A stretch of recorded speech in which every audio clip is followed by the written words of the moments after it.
চলো আজ বিকেলে একটা কবিতা শোনাই। আজ নিয়ে প্রায় 9 দিন হলো চলছে দারুণ তাপ। গ্যাস স্টোভ নয়, বাড়ির ছাদে রাখুন চায়ের কাপ। 1 মিনিটেই উঠবে ধোঁয়া, দুধ কফি দিন তাতে। শ্রাবণ মাসেও গরমটা টের পাবেন হাতে নাতে। আলিপুরের অফিস থেকে ঘড়ির কাঁটা মেপে খবর আসে সন্ধে নাগাদ, বৃষ্টি নামবে ঝেঁপে।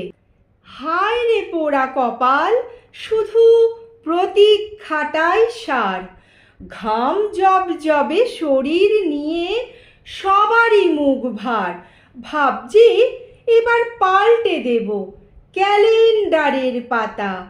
আশ্বিনে হোক বছর শুরু, পৌষে মাথায় ছাতা। নমস্কার বন্ধুরা, আজকে আমি শোনালাম কবি অপূর্ব দত্তের লেখা কবিতা নতুন ক্যালেন্ডার।